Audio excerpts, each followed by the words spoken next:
ng bayan, maasahan anumang panahon. Magandang araw po sa ating lahat. Narito ng pinakuling update sa magiging lagay ng ating panahon sa araw na ito at sa mga susunod na araw. Sa kasalukuyan ay dalawang low pressure area ang ating minomonitor. Isa sa loob ng ating area of responsibility at isa naman ang nasa labas pa ng ating PAR. Unahin natin ang nasa loob ng ating area of responsibility at huli itong namataan sa layong 130 kilometers silangan timog silangan ng Baler, Aurora. Nabuo ito kaninang umaga at ngayon ay nagdadala ito ng makulimlim hanggang sa may mga kalat-kalat na pag-ulan na panahon sa Metro Manila, Calabarzon, Isabela, Aurora, Pampanga, sa may Nueva Ecija, Bulacan, Bataan at Camarines Norte. Pinag-iingat natin ang mga lugar na ito sa banta ng mga biglang pagbaha o pagguho ng lupa, lalo na kung may mga umiiral ng katamtaman hanggang sa kung minsan ay malalakas na pag-ulan. Samantala, easterlies naman ang weather system o yung mainit na hangin mula sa karagatang Pasipiko ang nakakaapekto sa bahagi ng Visayas. Buong Visayas ito sa may Mimaropa at ang nalalabing bahagi ng Bicol region. Kaya ang mga lugar na ito ay makakaranas rin ng bahagyang maulap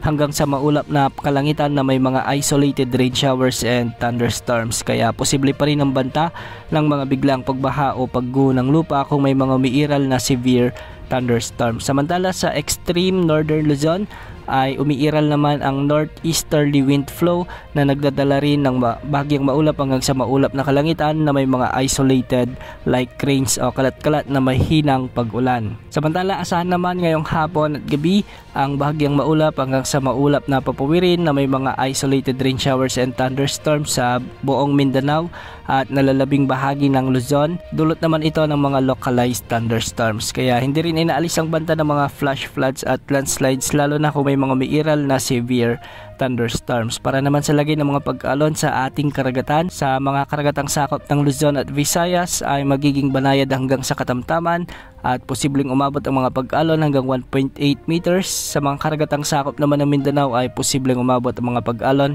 hanggang 1.5 meters. Samantala, ang isa pang low pressure area na ating minomonitor sa labas ng ating PAR ay huli ring namataan sa layong 1,700 kilometers silangan ng northeastern Mindanao. Ayon sa Pag-asa, nasa katamtaman pa rin ang tsansa nitong lumakas bilang bagyo sa susunod na 24 oras.